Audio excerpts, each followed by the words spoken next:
Hi viewers, நான் இன்னைக்கு பால் ராகி புட்டு செய்ய போகிறேன். ஏன் நான் பால் ராகி புட்டுன்னு சொல்கிறேன்னா, எல்லாரும் புட்டை தண்ணி விட்டு தான் செய்வாங்க. நான் பால் விட்டு செஞ்சுருக்கேன். அதனால் இதுக்கு பேர் பால் ராகி புட்டுன்னு வச்சுருக்கேன். வாங்க இப்போ எப்படி புட்டு செய்கிறதுன்னு பார்ப்போம். நாட்டு சர்க்கரை அல்லது ஒயிட் சுகர், காய்ச்சின பசும்பால், தேங்காய் துருவியது, 2 கப் ராகி மாவு, 1/4 கப் கோதுமை மாவு,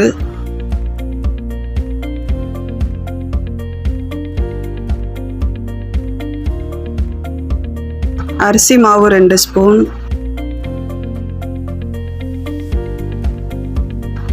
மைதா மாவு 1 ஸ்பூன். அரிசி மாவும் மைதா மாவும் நீங்கள் சேர்க்காம கூட செய்யலாம். உப்பு தேவையான அளவு. முதல்ல ட்ரையாக பிசைஞ்சிக்கலாம். அடுத்ததாக காய்ச்சின பாலை ஊற்றி பிசையலாம்.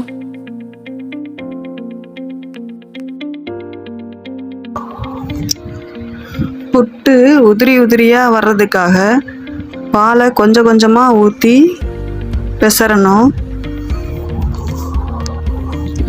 ஒரேடிதான் ஊற்றக்கூடாது. அப்படி ஊற்றினா கொல கொலன்னு ஆயிரும். நார்மலாக எல்லாம் தண்ணி விட்டு தான் செய்வாங்க. காய்ச்சின பசும்பால் இல்லைன்னா எருமை பால் விட்டு செய்யும்போது ரொம்ப டேஸ்ட்டாக இருக்கும். முடிஞ்ச அளவு பாக்கெட் பாலை தவிர்த்துருங்க. ஏன்னா பாக்கெட் பாலில் அவ்வளோ டேஸ்ட் வராது. இதில் புடி கொழுக்கட்டையும் செய்யலாம், இடியாப்பமும் செய்யலாம்.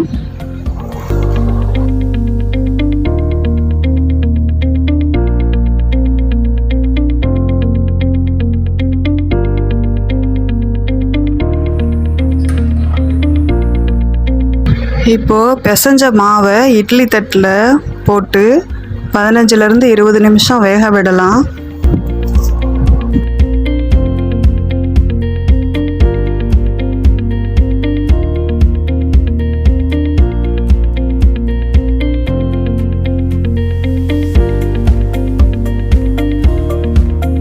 A few moments later.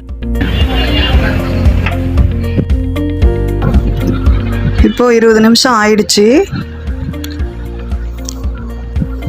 புட்டு நல்லா வெந்துருச்சு.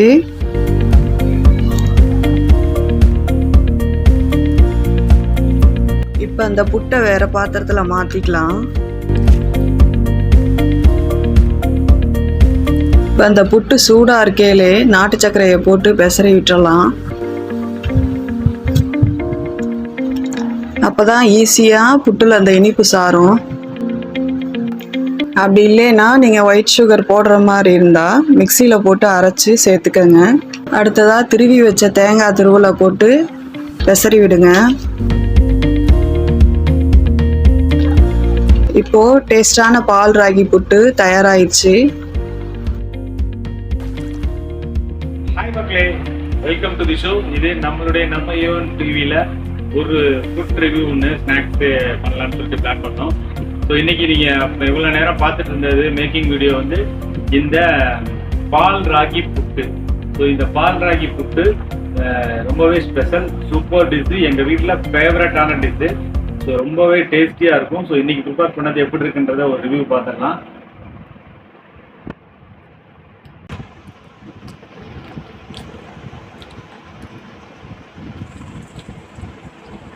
அப்படி சாப்பிட்டுட்டே இருக்கலாம் மக்களே, நடுவில் பேச முடியாத அளவுக்கு, அந்த அளவுக்கு சூப்பராக இருக்கும். ஸோ என்ன அப்படின்னாக்கு, இந்த பால் ராகி புட்டு செய்யறதுக்கு எல்லாமே நார்மலாக தண்ணி தான் யூஸ் பண்ணுவாங்க, வாட்டர். நாங்கள் இந்த பால் மிக்ஸ் பண்ணி செய்யலாம்னு சொல்லி ஃப்ளேவருக்காக பண்ணோம். அவ்வளோ சூப்பராக இருக்குது. புதுசாக ட்ரை பண்ணியிருக்கோம். இதுக்கு முன்னாடி நம்ம யூடியூப்பில் மற்றவங்க போட்ட வீடியோஸ்லாம் செக் பண்ணியிருக்கோம். எல்லாருமே தண்ணி மட்டும்தான் யூஸ் பண்ணியிருக்காங்க. இந்த பால் நம்ம மிக்ஸ் பண்ணி செஞ்சதை நம்ம எங்களுடைய ரிலேட்டிவ் ஃப்ரெண்ட்ஸ்டையுமே நம்ம கொடுத்தோம். சாப்பிட்டு பார்த்துட்டு சூப்பராக இருக்குனாங்க. அவங்களும் இது செஞ்சதே இல்லைனாங்க. ஸோ அதனால அதை உங்களுக்கும் சொல்லலாம் அப்படிங்கிறதுக்காக தான் இந்த வீடியோ. ஸோ நீங்களும் இந்த மாதிரி ஒரு ஸ்நாக்ஸ்க்கு இந்த பெஸ்ட் சாய்ஸ் இது. அதுவும் சுகர் இருக்கவங்களுக்குலாம் இது சூப்பராக இருக்கும், நல்ல டேஸ்ட்டாக இருக்கும். சுகர் இல்லாதது. ஸோ இந்த ராகி மாவில் இந்த பால் யூஸ் பண்ணி இந்த புட்டு செய்கிறது செம்ம சூப்பராக இருக்குது. நல்லா உதிரியாக இருக்குது. நம்ம இது செஞ்சோடனே சூடாக இன்ஸ்டண்ட்டாக சாப்பிட்றதுக்கு செம்ம சூப்பராக இருக்கும். ஸோ நீங்களும் செஞ்சு ட்ரை பண்ணி சாப்பிட்டு பார்த்துட்டு கமெண்ட் பண்ணுங்கள். ஸோ கண்டிப்பாக கமெண்ட் பண்ணுங்கள் என்னன்னு சொல்லிட்டு உங்களுக்கு என்ன ஐடியான்றத. இந்த வீடியோவை மற்றவங்களுக்கு ஷேர் பண்ணுங்கள். அப்படியே நம்ம A1 டிவியை சப்ஸ்கிரைப் பண்ணாதவங்க சப்ஸ்கிரைப் பண்ணுங்கள், பெல் பட்டன் ப்ரெஸ் பண்ணுங்கள் அண்ட் கமெண்ட் பண்ணுங்கள் மக்களே. ஸோ நான் இதை போய் ஃபுல்லாக சாப்பிட்றேன். ஸோ மீண்டும் அடுத்த வீடியோவில் சந்திப்போம். நன்றி, வணக்கம், டாடா, பாய், see you and love you all மக்களே. Bye bye, Tata, goodbye.